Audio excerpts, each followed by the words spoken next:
भारत माता की, भारत माता की।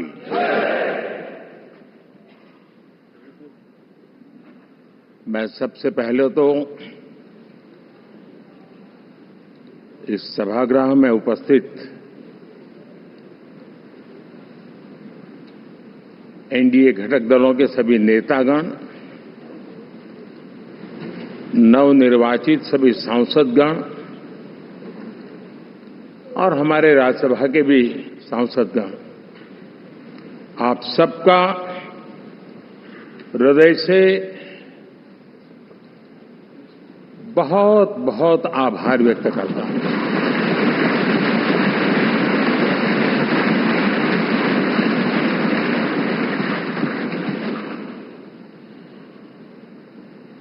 मेरे लिए खुशी की बात है कि इतने बड़े समूह को आज मुझे यहां स्वागत करने का अवसर मिला है।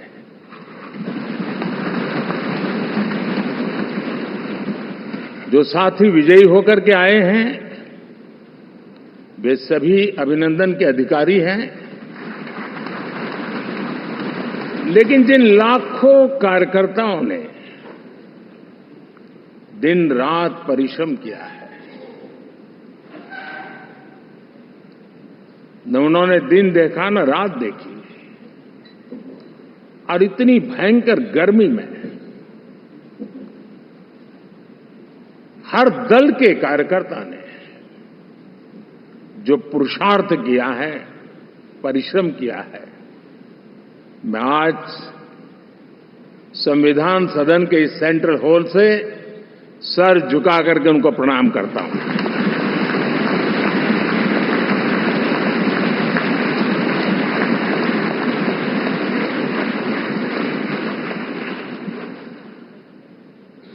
साथियों, मेरा बहुत सौभाग्य है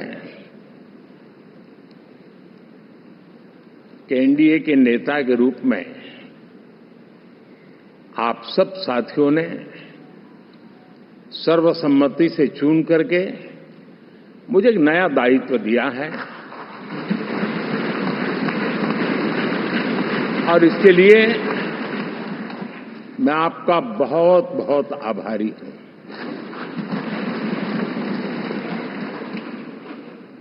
व्यक्तिगत जीवन में एक मैं जवाबदारी का एहसास करता हूं। जब 2019 में इस सदन में मैं बोल रहा था, आप सबने मुझे नेता के रूप में चुना था, और तब मैंने एक बात पर बल दिया था, विश्वास। आज जब आप मुझे फिर से एक बार ये दायित्व देते हैं, इसका मतलब है कि हम दोनों के बीच, हम आपस में विश्वास का सेतु इतना मजबूत है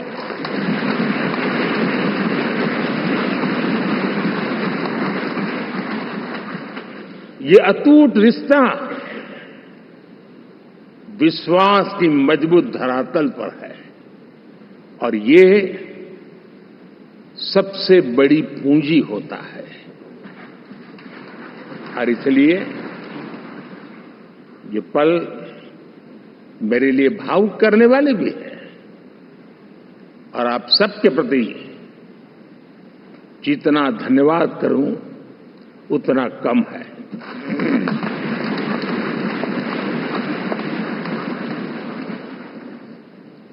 साथियों,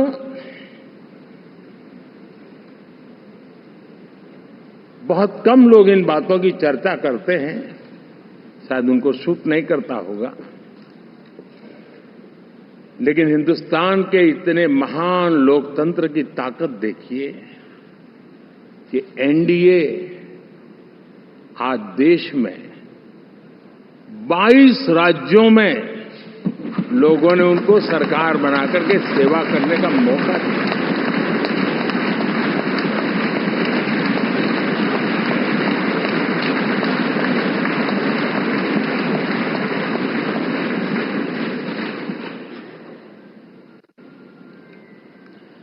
हमारा ये अलायंस सच्चे अर्थ में भारत की असली जो स्पिरिट है, जो भारत का आत्मा है, भारत की जड़ों में जो रचा बसा है, उसका एक अर्थ में प्रतिबिंब है।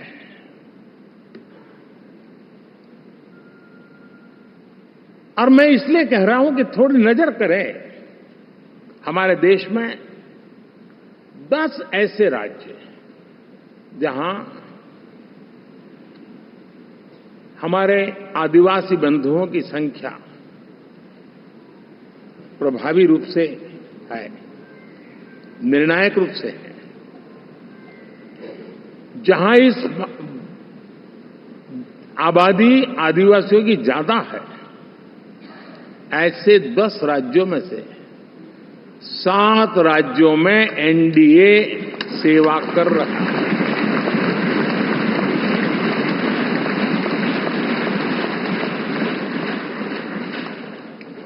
साथियों, हम सर्वपंथ संभाव के हमारे संविधान को समर्पित है और देश में चाहे हमारा गोवा हो या हमारा नॉर्थ ईस्ट हो, जहां बहुत बड़ी मात्रा में हमारे ईसाई भाई बहन रहते हैं, आज हम उन राज्यों में भी एनडीए के रूप में सेवा का अवसर हमें मिला।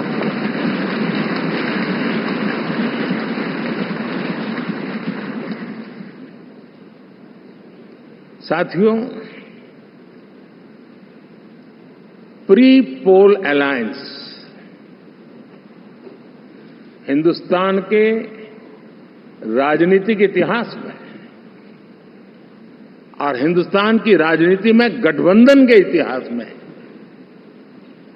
प्री पोल अलायंस इतना सफल कभी भी नहीं हुआ है जितना कि एनडीए हुआ।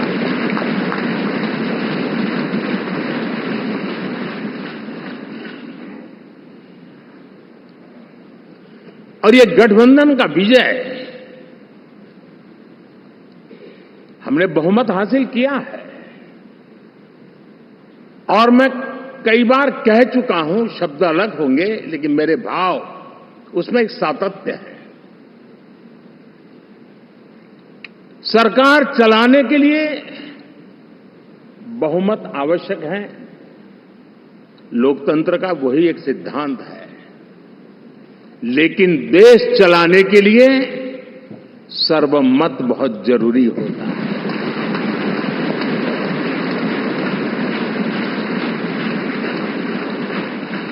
और मैं आज देशवासियों को यहां से विश्वास दिलाना चाहता हूं कि आपने जिस प्रकार से हमें बहुमत देकर के सरकार चलाने का सौभाग्य दिया है, ये हम सबका दायित्व है कि हम सर्वमत का निरंतर प्रयास करेंगे और देश को आगे ले जाने के लिए हम कोई कोर कसर नहीं छोड़ेंगे।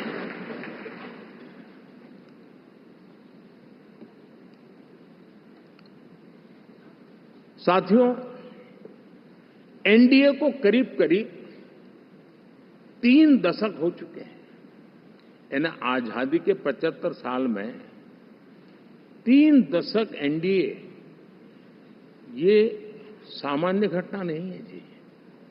विविधता से भरे हुए अपनी लोकतांत्रिक और सामाजिक रचना के बीच में ये 3 दशक की यात्रा एक बहुत बड़ी मजबूती का संदेश देती है। और मैं आज बड़े गर्व के साथ कहता हूं कि किसी एक समय वो था कि संगठन के कार्यकर्ता के रूप में इस अलायंस का हिस्सा था, व्यवस्थाओं से जुड़ा रहता था और आज सदन में बैठ करके आपके साथ काम करते करते मेरा भी नाता इससे 30 साल का रहा है और मैं कह सकता हूं, हकीकतों के तथ्यों के आधार पर कह सकता हूं, ये सबसे सफल अलायंस है।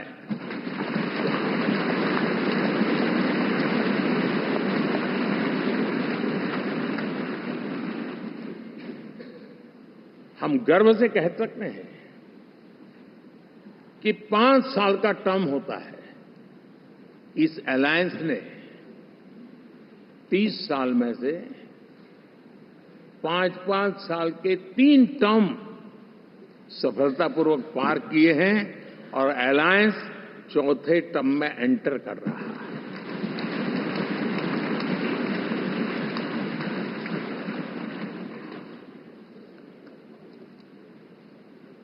साथियों, इस बात को जो राजनीति के विशेषज्ञ हैं, अगर मुक्त मन से, मुक्त मन शब्द बहुत महत्व का है, वे सोचेंगे तो पाएंगे कि एनडीए ये सत्ता प्राप्त करने का या सरकार चलाने का कुछ दलों का जमावड़ा नहीं है। ये राष्ट्र प्रथम की मूल भावना से नेशन फर्स्ट के प्रति कमिटेड वैसा ये समूह है। और 30 साल का लंबा कालखंड शुरू में शायद असेंबल हुआ होगा, लेकिन आज मैं कह सकता हूं कि भारत के राजनीतिक व्यवस्था में एक ऑर्गेनिक अलायंस है।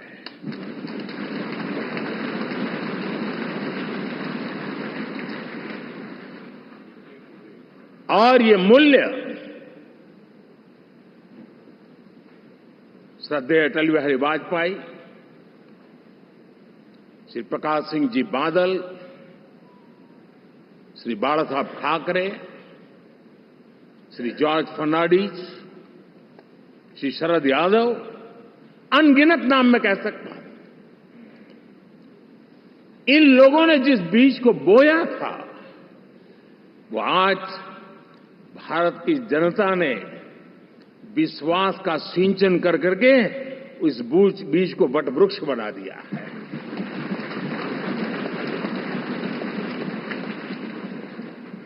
और हम सबके पास ऐसे महान नेताओं की विरासत है और हमें इसका गर्व है। बीते 10 वर्षों में हमने एनडीए की उसी विरासत, उसी मूल्यों को लेकर के निरंतर आगे बढ़ने का और देश को आगे बढ़ाने का प्रयास किया है। जैसे मैंने कहा, मुक्त मन से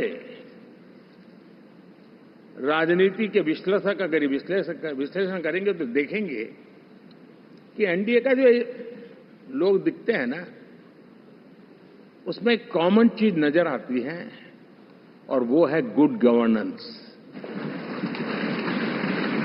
इन सबने अपने अपने समय में, अपने अपने कार्यकाल में जब जब जहां सेवा करने का मौका मिला है, गुड गवर्नेंस इस देश को दिया है। और इस प्रकार से एनडीए एक प्रकार से, एनडीए कहते ही गुड गवर्नेंस ये अपने आप पर्यायवाची बन जाता है। साथियों,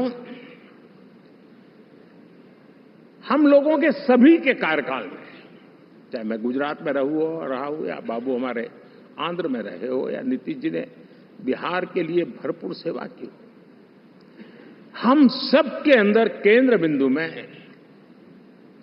गरीब का कल्याण केंद्रस्थ रहा है।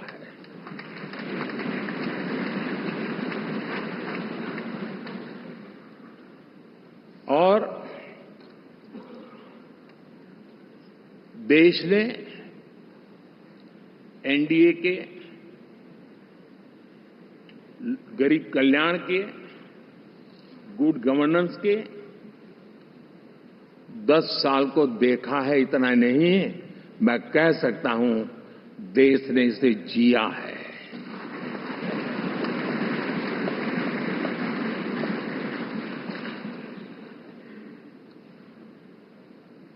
जनता जनार्दन ने सरकार क्या होती है, सरकार क्यों होती है, सरकार किसके लिए होती है, सरकार कैसे काम करती है, इसको पहली बार अनुभव किया है। वरना जनता और सरकारों के बीच में एक खाई की व्यवस्था ही बनी हुई थी। हमने उसको पाट दिया है। हमने सबका प्रयास का मंत्र देश को नई ऊंचाई पर ले जाने के लिए चरितार्थ करके देखा है। साथियों, एनडीए सरकार में हम अगले 10 साल में, मैं बहुत जिम्मेवारी के साथ कह रहा हूं, अगले 10 साल में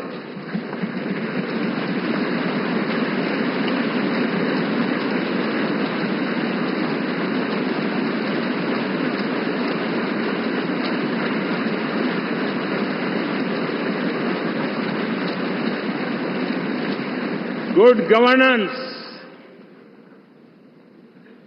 विकास,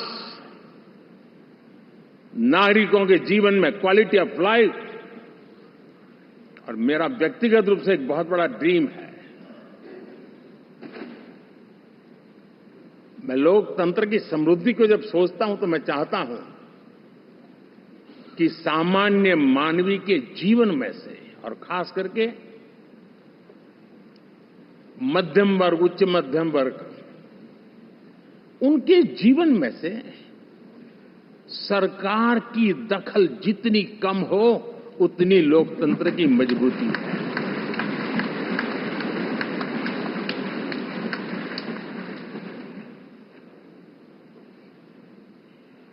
और आज के टेक्नोलॉजी के युग में बहुत आसानी से हम, वरना एक दिन में 10 काम हो तो 10 अलग अलग वो सारी चीजें मांगेंगे। हम बदलाव चाहते हैं। गुड गवर्नेंस का ये भी एक महत्वपूर्ण पहलू है। लेकिन हम विकास का नया अध्याय लिखेंगे, गुड गवर्नेंस का नया अध्याय लिखेंगे, जनता जनार्दन की भागीदारी का नया अध्याय लिखेंगे, और सब मिलकर के विकसित भारत के सपने को साकार करके रहेंगे।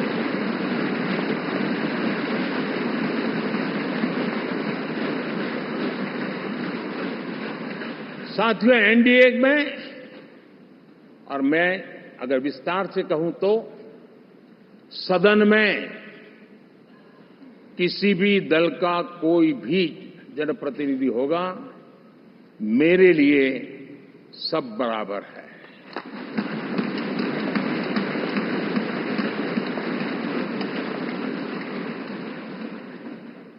जब मैं सबका प्रयास की बात करता हूं तो मैं सदन में भी, चाहे वो लोकसभा हो या राज्यसभा हो, हमारे लिए सब बराबर है। और यही एक भाव है जिसके कारण 30 साल से एनडीए अलायंस मजबूती के साथ आगे बढ़ा है। अपना पराया कुछ नहीं है। सबको गले लगाने में हमें कभी कोई कमी नहीं रखी है। उसी का परिणाम है कि जनता का विश्वास भी जीत पाते हैं। साथियों, हमने 2024 में जिस टीम भावना से काम किया है और ग्रासरूट लेवल पे किया है, सिर्फ फोटो ऑप करना, नेता मिलकर के हाथ हिलाएं और फिर तुम्हारे रास्ते में मेरे रास्ते, ऐसा नहीं। ग्रासरूट लेवल तक सबने मिल करके ये जो काम किया है, और उसी ने हमें ऑर्गेनिक अलायंस का सामर्थ्य दिया है।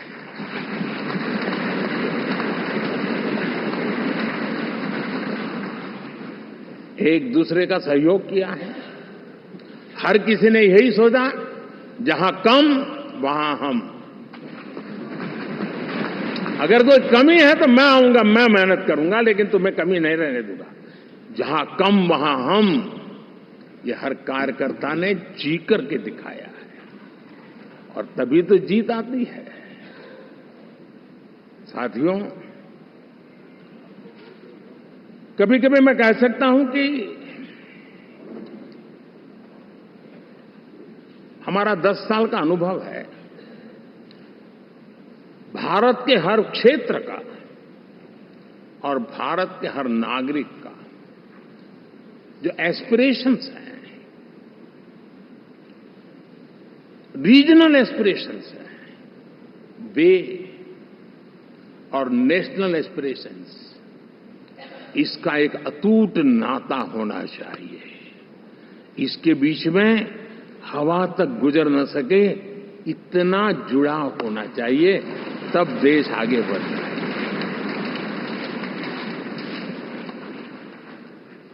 साथियों, इस चुनाव में मैं कुछ उल्लेख जरूर करना चाहूंगा, जो मेरी नजरिए से मैंने देखा है। दक्षिण भारत में एनडीए ने एक नई राजनीति की नींव मजबूत की है।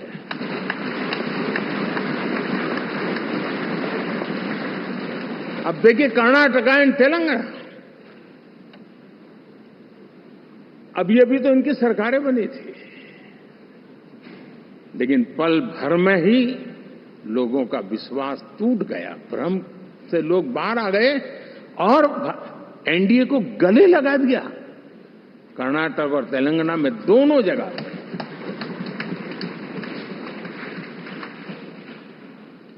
साथियों, तमिलनाडु, मैं तमिलनाडु की टीम को भी बधाई देना चाहूंगा, और वहां हमारा एनडीए समूह बहुत बड़ा भी है, और कईयों को पता था कि हम एक शायद एक सीट नहीं लड़ा पाएंगे, लेकिन इस लड़ाई में हम साथ रहेंगे। और मैंने बहुत से एनडीए के साथी तमिलनाडु में ऐसे हैं कि जिनका कोई उम्मीदवार नहीं था, लेकिन इस झंडे को ऊंचा रखने के लिए वो जी जान से जुटे थे। और इसलिए आज तमिलनाडु में भले हम सीट नहीं जीत पाए, लेकिन जिस तेजी से एनडीए का वोट शेयर बढ़ा है, वो साफ साफ संदेश दे रहा है कल में क्या लिखा हुआ है।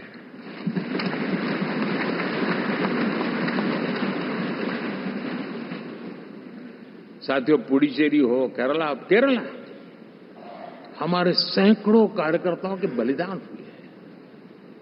यूडीएफ हो या एलडीएफ हो, शायद हिंदुस्तान के राजनीतिक जीवन में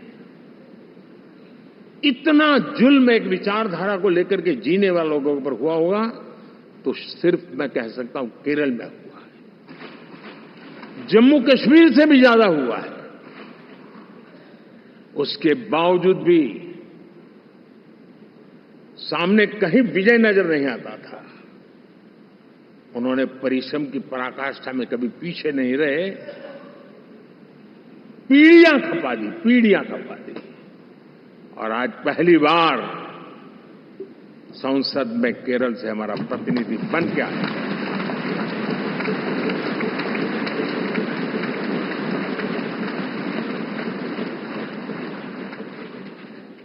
साथियों, अरुणाचल में हमने लगातार, हमारी सरकार बनती रही है और भारी समर्थन से बनती है। सिक्किम में भी हमारे एनडीए की सरकार करीब करीब क्लीन स्वीप के साथ, अरुणाचल क्लीन स्वीप। आंध्र, मैं अबू बाबू को पूछ रहा था, बोले हिस्टोरिकली ये सबसे हाईएस्ट विक्ट्री है।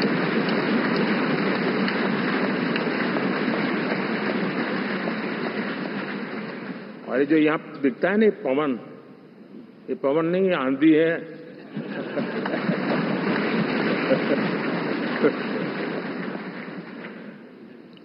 आंध्र ने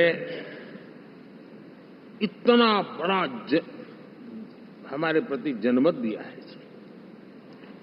हिंदुस्तान के लिए एक सामान्य मानवीय की विकास की जो जिजीविषा है उसका प्रतिबिंब है। और महाप्रभु जगन्नाथ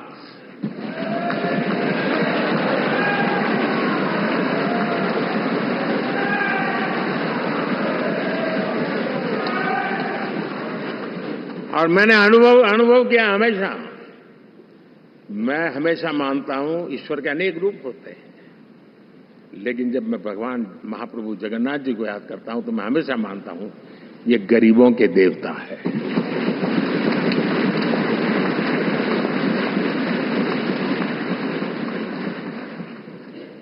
और वहां जो क्रांति रूप परिणाम आया है, मैं इसे एक रिवॉल्यूशन देख रहा हूं।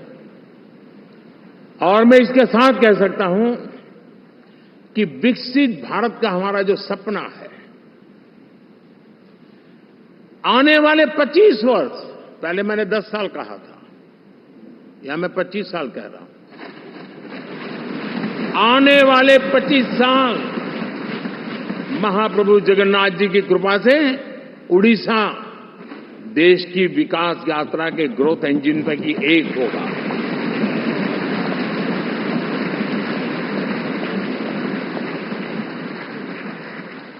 साथियों, हम लोग जब 4 जून के नतीजे चल रहे थे, मैं तो अपने काम में कुछ व्यस्त था। बाद में फोन आना शुरू हो गए, तो मैंने किसी को पूछा, यार ये तो ठीक है आंकड़े वांकड़े, तो मुझे ये बताओ कि ईवीएम जिंदा है कि मर गया?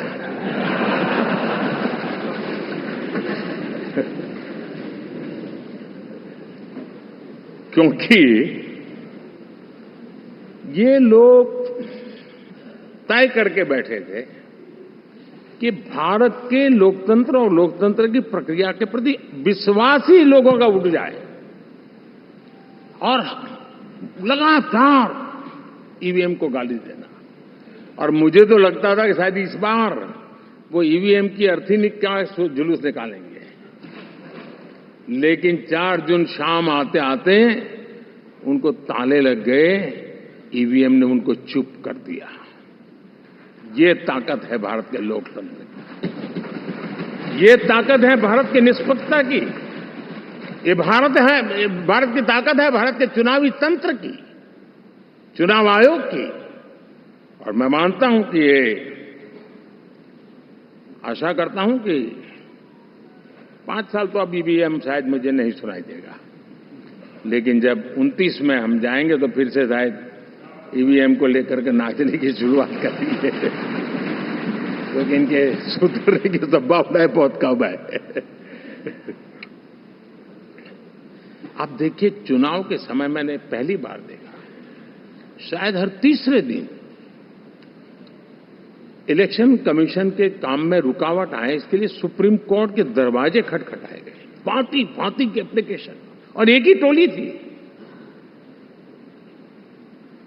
और लोकतंत्र के प्रति जिनका भरोभार अविश्वास है, ऐसे लोग सुप्रीम कोर्ट का उपयोग करते हुए कैसे रुकावट डाले, इसका निरंतर प्रयास करते रहे। और चुनाव आयोग की ताकत का एक बड़ा हिस्सा अदालतों में, इस पीक आवर्स में, चुनाव के पीक आवर्स में, यानी कितनी निराशा लेकर के ये लोग मैदान में आए थे कि उन्होंने पूरा हमला उसी इंस्टीट्यूट पे लगा दो ताकि चुनाव के कोई भी परिणाम आए, हम दुनिया के सामने भारत को भी बदनाम कर लें। ये षड्यंत्र का हिस्सा था दोस्तों, और कभी भी देश उनको माफ नहीं करेगा। साथियों, इंडी गठबंधन वाले जब ईवीएम का विरोध करते हैं तो मैं सिर्फ एक चुनाव के रूप में नहीं देख रहा। मैं मानता हूं ये लोग मन से पिछली शताब्दी के सोच वाले लोग हैं। वे टेक्नोलॉजी को हम महत्व न समझते हैं, न टेक्नोलॉजी स्वीकार करने को तैयार है। और ये सिर्फ ईवीएम में दिखाई दिया, ऐसा नहीं, यूपीआई में दिखाया। जब हमने कहा कि हिंदुस्तान के लोग डिजिटल ट्रांजैक्शन करेंगे, फिनटेक की दुनिया में आज हिंदुस्तान का नाम हो गया, मानने को तैयार नहीं। आधार आज देश की एक पहचान बना है। मैं तो देख रहा हूं कि मुझे कई देश कहते हैं कि हमें आधार की पद्धति से आगे बढ़ना है, आप कैसे मदद कर सकते हैं। उस आधार को रोकने के लिए सुप्रीम कोर्ट में बार बार जाकर के परेशानियां पैदा की। यानी मूलतः ये प्रगति के विरोधी, आधुनिकता के विरोधी, टेक्नोलॉजी के विरोधी इंडी अलायंस हमने देखा है। साथियों, इस देश के लिए ये भी चिंता का विषय है कि विश्व में भारत के लोकतंत्र की ताकत को कम आंकने का प्रयास, और कितना एक्सट्रीम है। मैं दुनिया में ढोल पीट रहा हूं कि हम मदर ऑफ डेमोक्रेसी है, और ये दुनिया में जाकर के बता रहे नहीं हमारे देश में तो डेमोक्रेसी जैसा कुछ नहीं, कि वो मोदी बैठ गया है, वो एक चाय बेचने वाला यहां पहुंच कैसे गया, कुछ तो गड़बड़ की होगी। ये जो इनकी मनस्थिति है जी, भारत के नागरिकों को चुनाव प्रक्रिया के प्रति अविश्वास पैदा करने का जो उनका षड्यंत्र है, मैं मानता हूं कि अब दुनिया भी भारत के लोकतंत्र की विविधता, विशालता, व्यापकता, गहनता, इन सबको भी जानने समझने के लिए आकर्षित होगी। ऐसे ही इस चुनाव के नतीजे में देख रहा हूं। साथियों, जब 1 तारीख को मतदान पूरा हुआ और 4 तारीख को काउंटिंग, इस बीच की चीजों को आप देखिए। योजनाबद्ध तरीके से देश को हिंसा की आग में झोंकने का बयान दिए जाते थे। यहां इकट्ठे होना, यहां पहुंचना, यहां करना। कुछ लोग इस चीज को गंभीर नहीं लेते, लेकिन ये बहुत गंभीर है। आप भारत के लोकतंत्र को, पहले उसकी व्यवस्था को अनादर करते हो, अब परिणाम आने से पहले एक ऐसा माहौल बना दो कि बस आग लगा देंगे। हर प्रकार से उन शब्दों का अर्थ यही निकलता है कि उन्होंने देश को उस दिशा में ले जाने का प्रयास किया था। लगातार देश को गुमराह करने का प्रयास किया गया, देश के लोगों को बांटने का प्रयास किया। अरे, चुनाव एक ऐसा लोकोत्सव होता है कि ज्यादा से ज्यादा लोगों को हम जोड़े, तोड़ने के लिए नहीं होता है। लेकिन हर प्रकार से कोशिश यही की गई। साथियों, मैं मानता हूं कि 2024 के लोकसभा के चुनाव के जो नतीजे हैं, हर पैरामीटर से देखेंगे, दुनिया ये मानती है और मानेगी कि ये एनडीए का महाविजय है।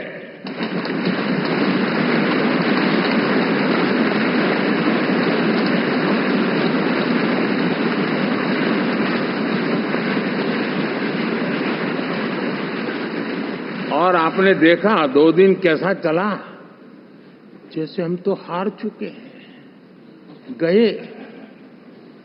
सब चारों तरफ यही दिखता था, क्योंकि उनको अपने कार्यकर्ताओं का मोरल हाई करने के लिए ऐसे काल्पनिक परेड ये करने पड़ रहे हैं। और साथियों, गठबंधन के इतिहास में अगर आंकड़ों के हिसाब से देखें तो ये सबसे मजबूत गठबंधन की सरकार है।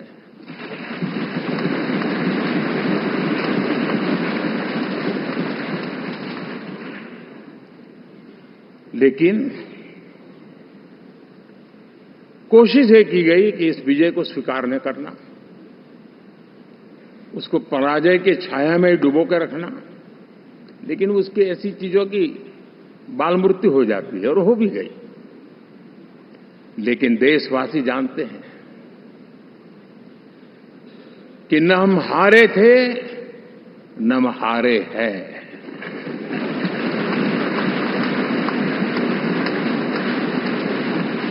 लेकिन 4 तारीख के बाद हमारा जो व्यवहार रहा है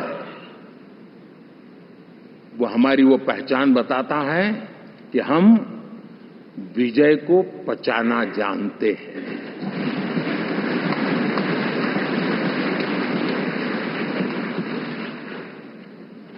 हमारे संस्कार ऐसे हैं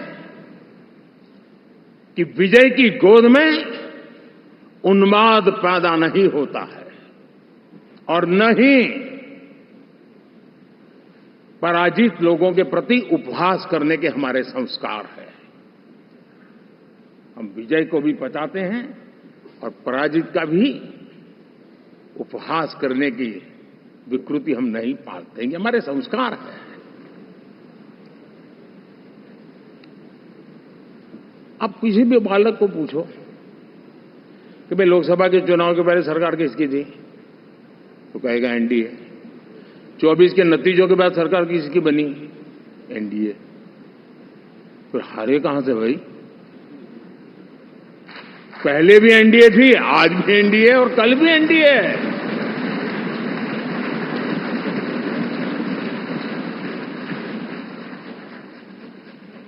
आप सोचिए 10 साल बाद भी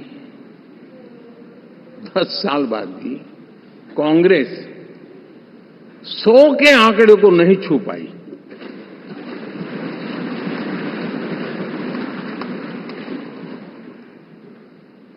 और अगर मैं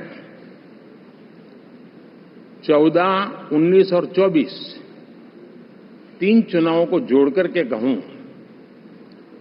कांग्रेस के 3 चुनाव जोड़ूं, तो इन 3 चुनावों में जितनी सीटें मिली है उससे ज्यादा हमें इस चुनाव में मिली है।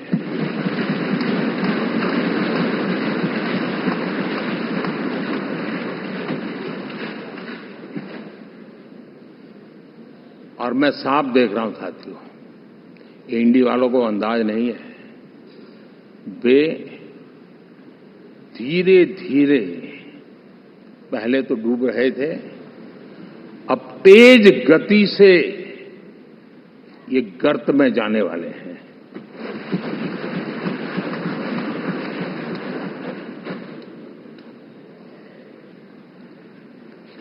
साथियों,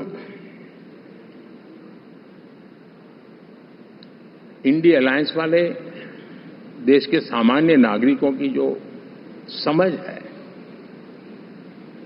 आज भी वो उसके सामर्थ्य को समझ नहीं पाए हैं या समझना चाहते नहीं है। भारत के सामान्य व्यक्ति की भी एक समझ है और जो जमीन से जुड़ा रहता है ना, वो समझ को छूता है, समझता है, पहचानता है, वो वहां नहीं है। साथियों, इन लोगों का जो व्यवहार रहा है 4 तारीख के बाद, मैं आशा करता था कि वे लोकतंत्र का सम्मान करेंगे, लेकिन उनके व्यवहार से लगता है कि शायद उनमें ये संस्कार आए, इसके लिए हमें और इंतजार करना पड़ेगा। और तो मैं ज्यादा कुछ कह नहीं सकता। और ये वो लोग हैं जो खुद की पार्टी के पीएम का अपमान करते हैं, उसके निर्णयों को फाड़ देते थे। खुद की पार्टी को विदेशी मेहमान आ जाए तो उसके लिए चेयर नहीं होती थी। ये सारे दृश्य आपने देखे हैं, ठीक। और मैं समझता हूं कि इन सारी स्थितियों में से हम लोकतंत्र की मजबूती और जनता जनार्दन के प्रति आस्था, इसको हम, साथियों, लोकतंत्र हमें सबका सम्मान करना सिखाती है। विपक्ष में भी जो सांसद जीत करके आए हैं, मैं उनको भी बधाई देता हूं।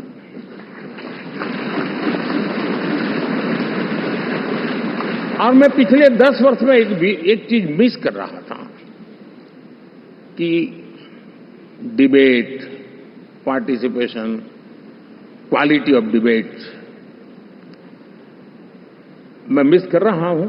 लेकिन मैं आशा करता हूं कि अब इस नया जो सदन बना है वो कमी मुझे खलेगी नहीं, शायद हमारे साथी भी राष्ट्रहित की नीयत के साथ सदन में आएंगे और भले वो विपक्ष में बैठे होंगे, लेकिन राष्ट्र के विपक्ष में नहीं है, हमारे विपक्ष में है।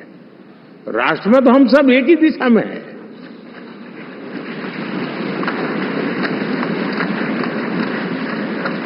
राष्ट्र में हमारा कोई पक्ष विपक्ष नहीं है। राष्ट्र में तो हम 140 करोड़ है और मैं आशा करता हूं कि वो राष्ट्र हित की भावना को लेकर के सदन में आएंगे और सदन को समृद्धि देने में वे कुछ न कुछ योगदान करेंगे। साथियों, 24 का जनादेश एक बात को बार बार मजबूती दे रहा है, बार बार मजबूती दे रहा है कि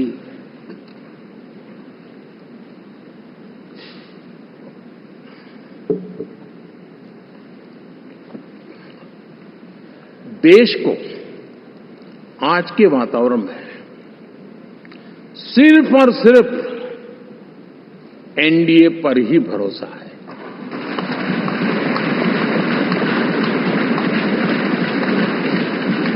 और जब इतना अटूट विश्वास है, इतना भरोसा है, तो स्वाभाविक है देश की अपेक्षाएं भी बढ़ेगी और मैं इसे अच्छा मानता हूं और हम सबका कर्तव्य भी मानता हूं। और इन अपेक्षाओं को पूर्ण करने के लिए,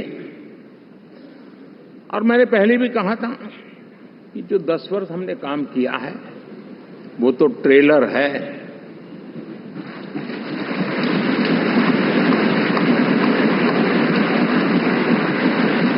और वो मेरा चुनावी वाक्य नहीं था, ये मेरा कमिटमेंट है। हमें और तेजी से, और विस्तार से, और तेज गति से देश के आकांक्षाओं को पूर्ण करने में रत्ती भर भी विलंब नहीं करना है।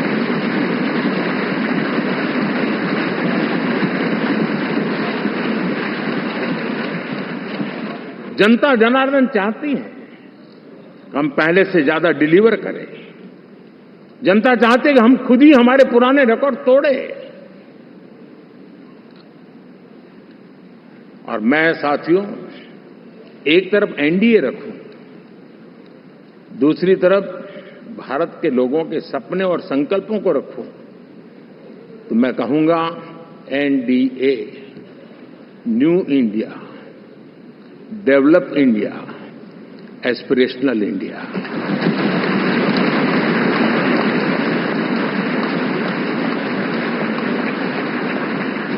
और इसी सपने और संकल्पों को पूरा करना, ये हम सबका संकल्प भी है, कमिटमेंट भी है और हमारे पास रोड मैप भी है।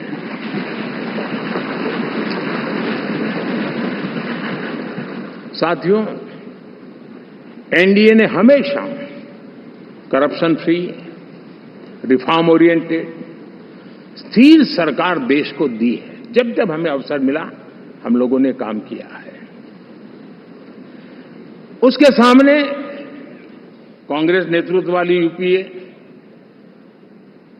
अब उन्होंने पुरानी अपनी छवि सुधारने के लिए नाम बदल दिया, लेकिन पहचान घोटालों की है। आए दिन घोटाले, यही पहचान रही है। और नाम बदलने के बावजूद भी देश उनके घोटालों को नहीं भुलाए, उनको नकारा है।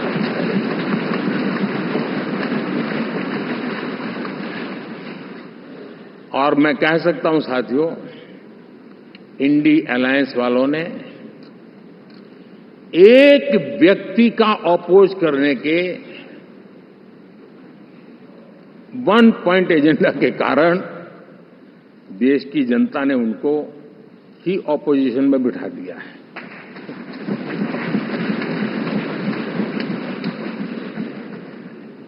एनडीए विकसित भारत, इस संकल्प को लेकर के चुनाव में गया था। देश के लिए सकारात्मक सोच को लेकर के गया था।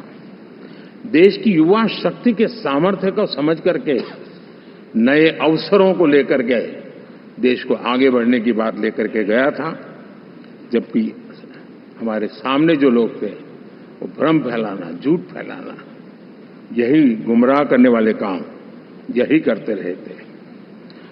अब एनडीए और उनका देखें, इवन नामांकन में जाएंगे तो भी आपको देखेगा उनका चुनाव प्रचार, उनका नामांकन, हम लोगों का एक एक दृश्य देख लीजिए और उनका एक एक दृश्य देखिए, कितना बड़ा अंतर है। हर चीज में उनका कैरेक्टर दिखाई देता है। और क्या रहा, फोटो ऑप के लिए तो उन्होंने अलायंस घोषित कर दिया, लेकिन कितने ही राज्यों में वो आपस में लड़ते रहे हैं, चुनावी जंग में एक दूसरे की पीठ में छुरा भोंकते रहे हैं। कभी उन्होंने कहा कि ये तो हमारा वैचारिक अलायंस है, वो विचार लेवल पर ठीक है, बाकी नीचे तो हमारा अपना हम तैयार करेंगे। और अब फिर उन्होंने कहा कि भाई हम तो सीट के आधार पर अलायंस करेंगे, टोटल न भी करें, ये भी खेल खेला। और अभी अभी तो चुनाव पूरा शुरू कर दिया कि ये तो हमारा अलायंस लोकसभा के चुनाव के लिए ही था, बाद में नहीं है, ये भी शुरू कर दिया। यानी मैंने बहुत पहले कहा था कि आप देख लेना 4 जून के बाद बिखराव शुरू हो जाएगा, और वो शुरू हो चुका है। इसका मतलब ये हुआ कि वो सिर्फ और सिर्फ सत्ता सुख के लिए एक दूसरे का साथ देने की कोशिश करते थे, लेकिन उनमें उनका अगर स्वार्थ निश्चित होता तो साथ देना, वरना नहीं देना, ये कैरेक्टर था। साथियों, ये लोग कितने ही बड़े झूठे बोलते रहे हैं। और आप देखिए, चुनाव के समय उन्होंने देश के सामान्य नागरिक को गुमराह करने के लिए जो पर्चियां बांटी कि ये देंगे और वो देंगे और टिकना देंगे, फलाना देंगे, 2 दिन से मैं देख रहा हूं कि कांग्रेस के दफ्तरों पर लोग कतार लगा के खड़े हैं कि पर्ची है, 1 लाख रुपया कहां है, लाओ भाई, मांग रहे हैं लोग।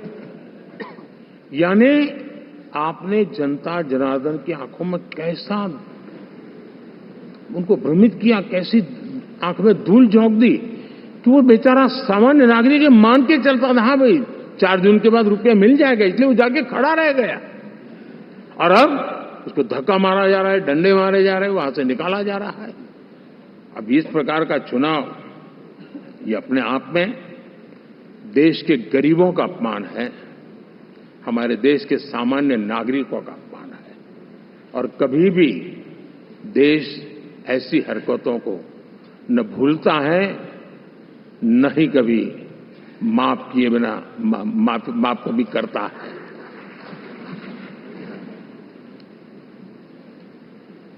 साथियों, हमारे लिए संतोष की बात है कि हम एक कमिटमेंट से काम कर रहे हैं। 10 साल में हमने 25 करोड़ गरीबों को गरीबी से बाहर निकाला है।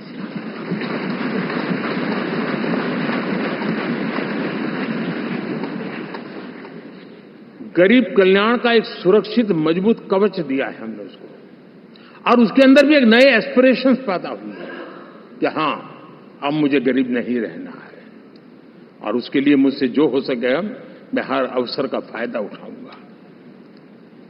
3 करोड़ गरीबों को घर, ये ऐसे कहने का आंकड़ा नहीं है जी, कितनी मेहनत पड़ती है मुझे मालूम है, लेकिन हम सफलतापूर्वक इसको कर पाए हैं। 4 करोड़ लोगों को दे चुके हैं, 3 करोड़ का हम संकल्प लेकर के आज से आगे बढ़ेंगे। यानी ये भी हिम्मत है कि 4 करोड़ देने के बाद जिन परिवारों का विस्तार हुआ है, जरूरत पड़ी है, और राज्यों की भी उसमें इच्छा है, 3 करोड़ नए घर बनाने का संकल्प। 70 वर्ष की आयु से ऊपर के व्यक्तियों को, नागरिकों को 5 लाख रुपए तक इलाज के लिए मुफ्त इलाज की व्यवस्था। मुद्रा योजना के तहत हमारे नौजवानों को कारोबार के लिए 20 लाख तक की उनकी बैंक से उनको लोन मिले, इसकी व्यवस्था। ये मैं समझता हूं कि वायदा हमारे तीसरे कार्यकाल की गारंटियां, सब मैं अभी बताता नहीं हूं, लेकिन इन गारंटियों के प्रति हम कमिटेड हैं और उसे पूर्ण करने के लिए हम कोई कमी नहीं रखेंगे। साथियों, गरीब का सशक्तिकरण और मिडिल क्लास को सुविधा, ये हमारी प्राथमिकता है, क्योंकि मध्यम वर्ग अब इस देश का एक बहुत बड़ा चालक बल है। भारत की ग्रोथ स्टोरी में ये ऐसे ऐसे नए फोर्सेस मैं देख रहा हूं जो हमारी बहुत बड़ी शक्ति बनने वाले हैं, और इसलिए हम उस पर भी उतना ही, और मिडिल क्लास की बचत कैसे बढ़े, सेविंग कैसे बने, उसके लिए, उसके क्वालिटी ऑफ लाइफ के लिए हम क्या कर सकते हैं, हमारी योजनाओं का विस्तार कैसे किया जाए, हमारे नीति नियमों में बदलाव कैसे किया जाए, उस पर भी हम आने वाले दिनों में काम चाहते हैं।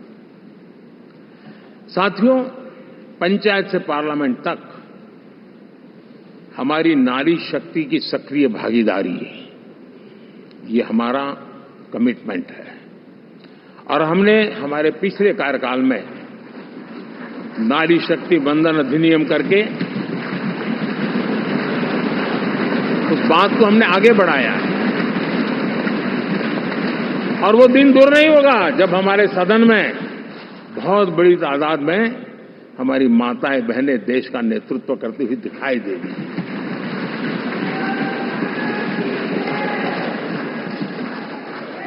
इस पूरे चुनाव में हम सबसे ज्यादा महिला उम्मीदवारों को टिकट देने वाली पार्टी रहे हैं, ये हमारा कमिटमेंट है।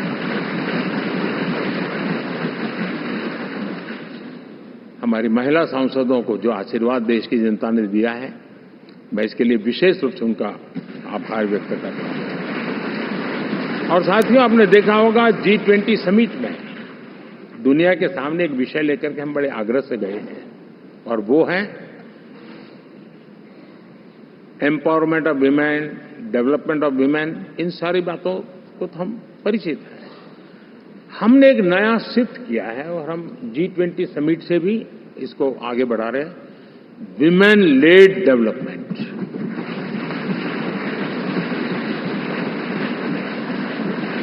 एक बार हमारा इस प्रकार का कमिटमेंट बनता है तो परिवर्तन बिल्कुल साफ नजर आता है। साथियों, एनडीए का ये कार्यकाल बड़े फैसलों का है, तेज विकास का है, और अब हम समय गंवाना नहीं चाहते कि हम 5 नंबर की इकोनॉमी से 3 नंबर की इकोनॉमी पर पहुंच रहे हैं।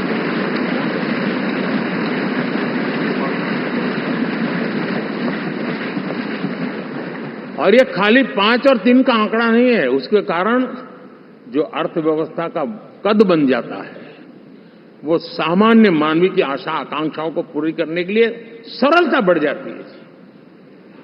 देश के लिए जो जरूरतें हैं वो आराम से पूरी करने का सामर्थ्य बन जाता है, और इसलिए हम उस दिशा में बड़ी कोशिश करके आगे बढ़ना चाहते हैं। राज्यों का सहयोग भी उसमें उतना ही महत्वपूर्ण है, और भारत के संविधान ने हमें जिस प्रकार का दिशा निर्देश किया है कोऑपरेटिव फेडरलिज्म का, लेकिन मैंने उसमें आग्रह रखा है कॉम्पिटिटिव कोऑपरेटिव फेडरलिज्म।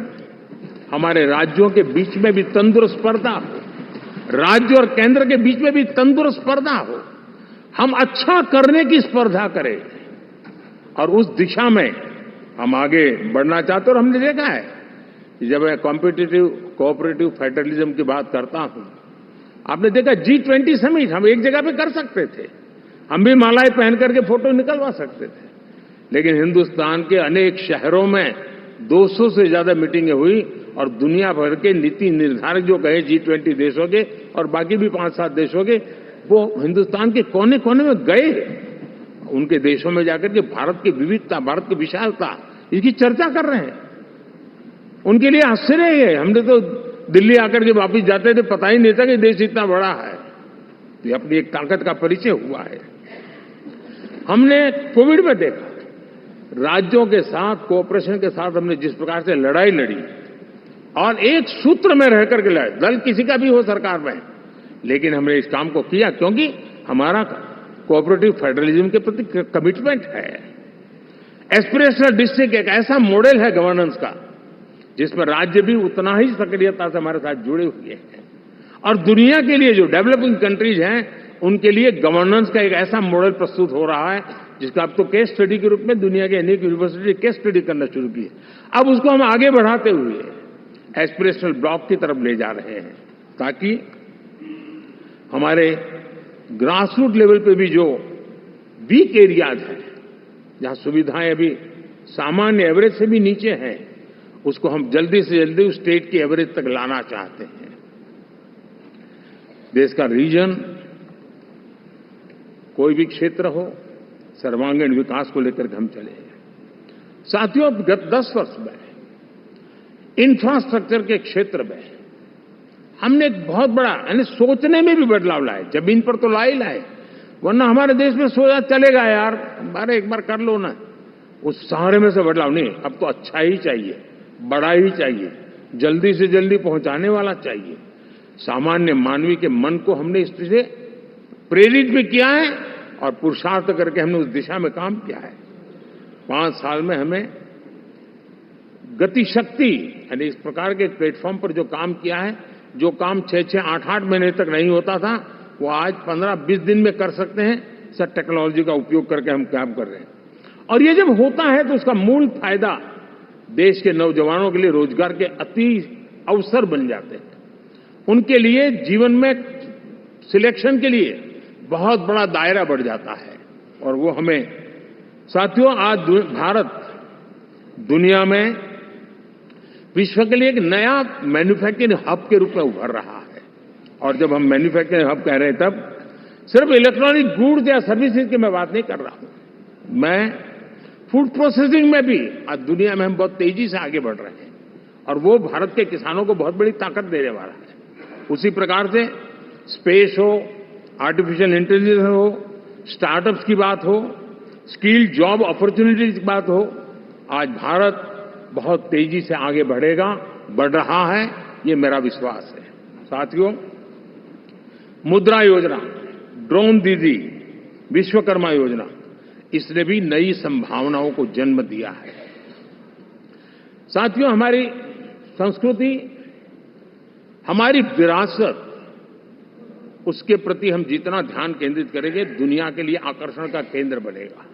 और इसलिए हम उन दिशा में, और मैं मानता हूं भारत के लिए टूरिज्म एक ऐसा एवेन्यू है जो गत शताब्दी में हमें कभी, आज से लेकर के पीछे के 100 साल में कहूं, ऐसा अवसर नहीं मिला है जैसा आने वाले 25 साल में मिलने वाला है। दुनिया भारत की तरफ मुड़ने वाली है। अब हमारा काम है हम इसके लिए आवश्यक व्यवस्थाओं को विकसित करें। हमारी विरासत के प्रति हम हमारा पर्यटन का विकास करते हुए एक विन विन सिचुएशन का हम फायदा उठाएं, और उसमें बहुत अधिक निवेश की संभावनाएं मैं देखता हूं। और ये ऐसा क्षेत्र है जिसमें हर स्तर के लोग कमाते हैं। गरीब से गरीब आदमी भी कमाता है और बड़ी बड़ी होटल वाला भी कमाता है। हर कोई इसमें कमाता है, और हमने टूरिज्म के हम बल देना चाहते हैं। बहुत पोटेंशियल है। आज जो इंफ्रास्ट्रक्चर के क्षेत्र खुले हैं, इसका फायदा इसको मिलता है। एयरवे हो, रेलवे हो, हमारे एक्सप्रेस वे हो, ये हमारा यातायात जितना बेहतर हो, और हमारा डिजिटल कनेक्टिविटी का जो काम है, ये इसके लिए एक बहुत बड़ा पॉजिटिव ग्राउंड तैयार कर रहा है, और जिसका फायदा मिलने वाला है। और जो वोकल फॉर लोकल और रीजनल टूरिज्म, इसको एक बल देने का काम है। साथियों, अब दुनिया एक नए युग में प्रवेश रही है। जिस समय औद्योगिक क्रांति हुई, उस समय हम गुलामी के दौर से गुजर रहे थे। तो औद्योगिक क्रांति का जितना फायदा लेना चाहिए, हम नहीं ले पाए। अब एक नया युग शुरू हो रहा है, हरित युग, ग्रीन एरा। भारत के पास बहुत संभावनाएं हैं इसका नेतृत्व करने की, और हम इसके लिए आने वाले दिनों में ग्रीन हाइड्रोजन की बात हो, ग्रीन एनर्जी हो, या ग्रीन जॉब्स हो, या ग्रीन मोबिलिटी हो, इन सारे विषयों को हम इतनी तेजी से आगे बढ़ाना चाहते हैं ताकि इस हरित युग का नेतृत्व दुनिया में भारत का सामर्थ्य सिद्ध कर दें, ये हम चाहते हैं। साथियों, इसी सिलसिले में इस 5 जून को जब पर्यावरण दिवस था, 4 जून को नतीजे आ गए थे। तो उसी दिन मेरे मन में एक विचार आया कि कार्यक्रम 5 जून को हमने आरंभ किया, एक पेड़ मां के नाम।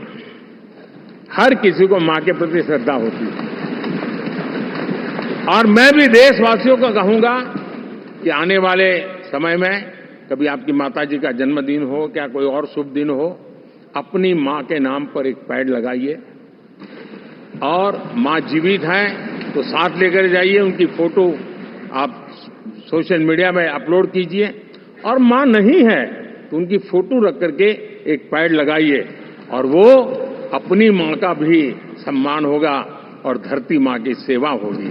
हम इन 2 माताओं की सेवा करें। साथियों, एनडीए, अब भारत आइसोलेशन में नहीं जी सकता।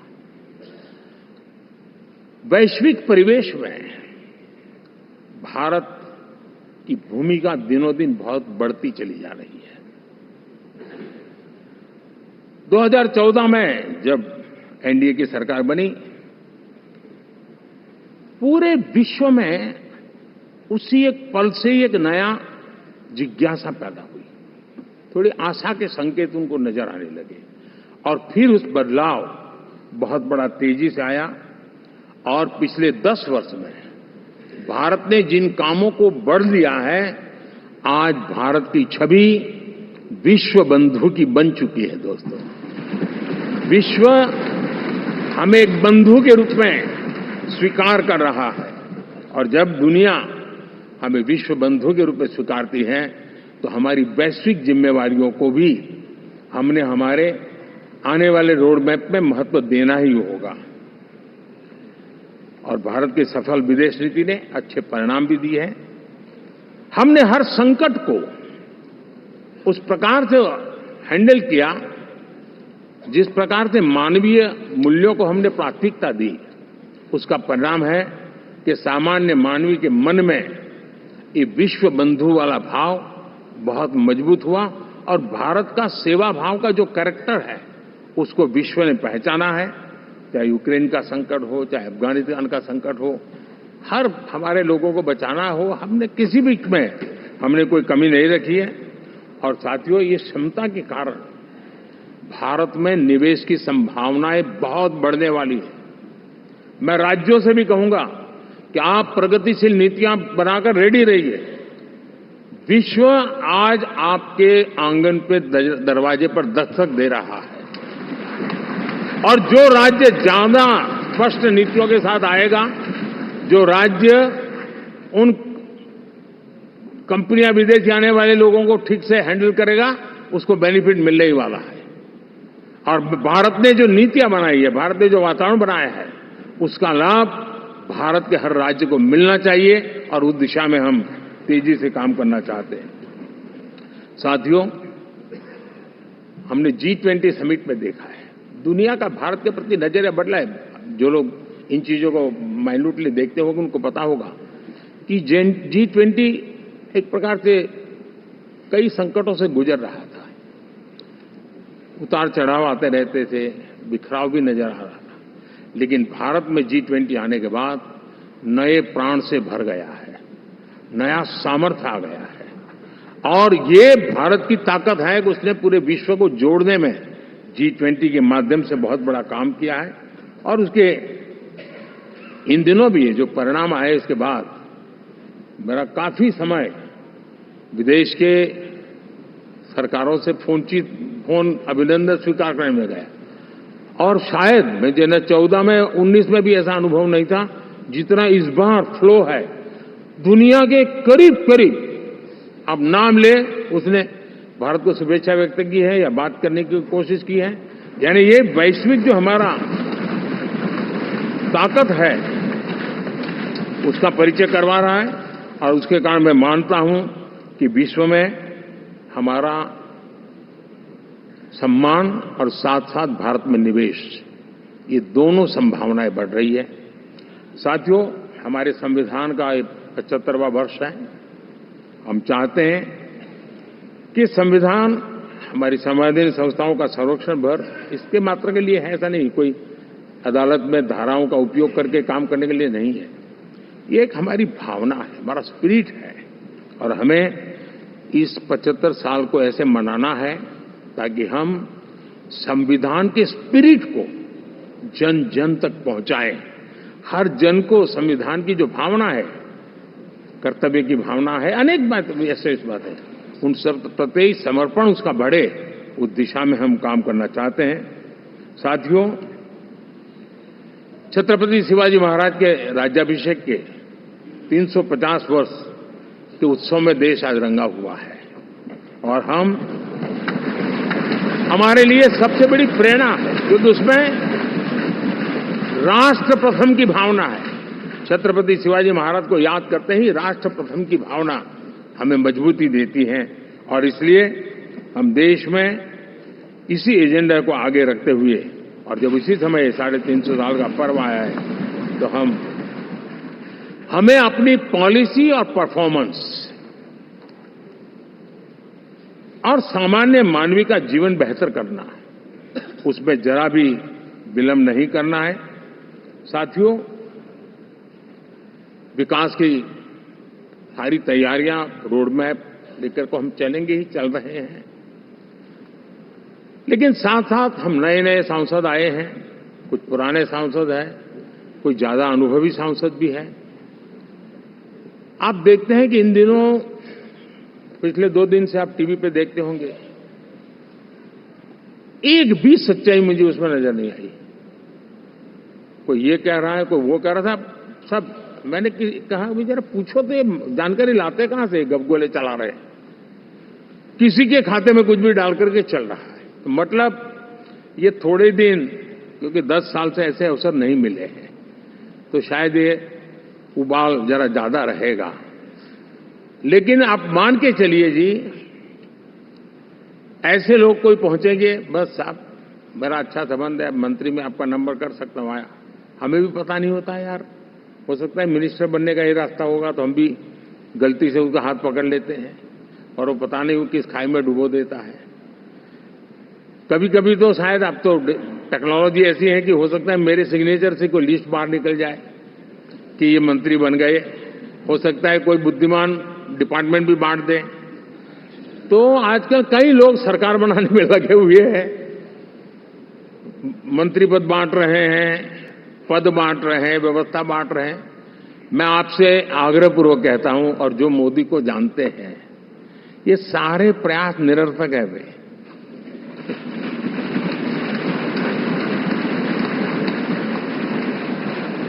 आप भी किसी का फोन आ जाए तो 10 बार वेरीफाई कीजिए कि जिसने फोन किया है वो सचमुच में अथॉरिटी है। अदरवाइज कोई भी कहे भाई आपका नाम हो गया है, सुबह परिवार को बुला लीजिए, शपथ समारोह में आना है, हो गया। तो ऐसी गपबाजी करने वाली एक बहुत बड़ी फौज रहती है। कुछ लोग आदतन करते रहते हैं, कुछ लोगों को मजाक आती है लेकर, और कुछ लोग बदइरादे से करते हैं। मेरा सभी सांसदों से आग्रह है कि हम इन सारे षड्यंत्रों का शिकार न बने। दूसरा, हमारे जो इंडिया अलायंस वालों ने इस चुनाव में फेक न्यूज में एक्सपर्टाइज कर लिया, डबल पीएचडी कर लिया उन्होंने, वो शायद इसका भरपूर उपयोग करेंगे। हम कृपा करके इन चीजों से दूर रहें, अफवाहों से दूर रहें। ये जो टीम बैठी है वो अनुभवी टीम है, मुझे भी सही सलाह देने वाली टीम है, और इसलिए टीम मिलकर के बहुत सही निर्णय करने वाली है। कृपा करके ब्रेकिंग न्यूज के आधार पर देश चलेगा नहीं, ये मान के चलिए।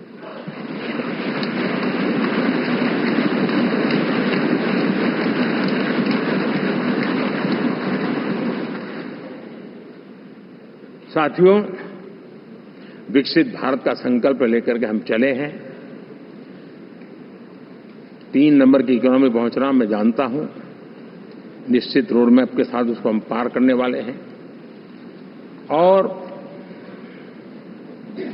मैंने पहले भी कहा था कि मेरा पल पल देश के नाम है, मेरा पल पल आप लोगों के नाम है। मैं 24/7 अवेलेबल हूं।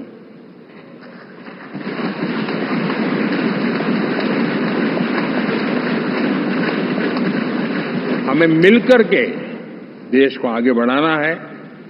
फिर से एक बार आप लोगों ने मुझ पर जो विश्वास जताया है, जो प्यार दिखाया है और जो समर्थन दिया है, वाकई मैं मानता हूं भारत के लोकतंत्र की एक बहुत बड़ी ताकत है।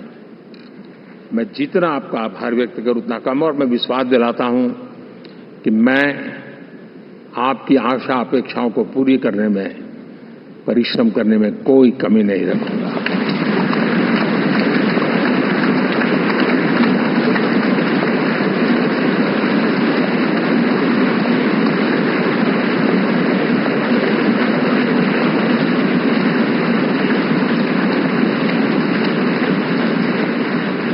मेरे लिए जन्म सिर्फ और सिर्फ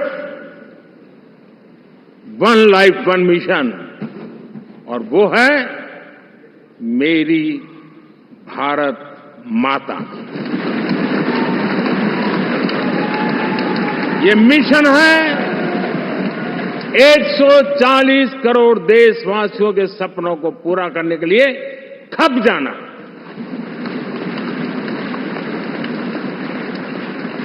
ये मिशन है 140 करोड़ देशवासियों को हजार साल की मुसीबतों से जो गुजरी हुई पीढ़ी दर पीढ़ी है, उसे मुक्ति दिला करके सम्मान के साथ विश्व में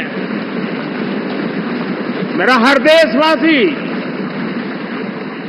दुनिया उसे देखे तो उसका मन कर जाए, काश ये हिंदुस्तान का है, अरे नजर मिल जाए तो अच्छा होगा।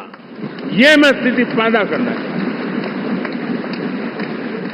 उसका मन लालायित होना चाहिए, हिंदुस्तानी है, अरे यार जरा हाथ मिला लूं, कुछ एनर्जी मुझे भी आ जाए। मैं देश को इस ऊंचाई पे ले जाना चाहता हूं। और साथियों, मुझे पक्का विश्वास है आपका साथ, आपका सहयोग, आपका अनुभव बहुत बड़े परिणामों की संभावनाएं लेकर के आया है। लोकसभा का ये गठन उन सभी आकांक्षाओं को पूरा करेगा। मैं फिर एक बार आप सबका हृदय से बहुत बहुत धन्यवाद करता हूं।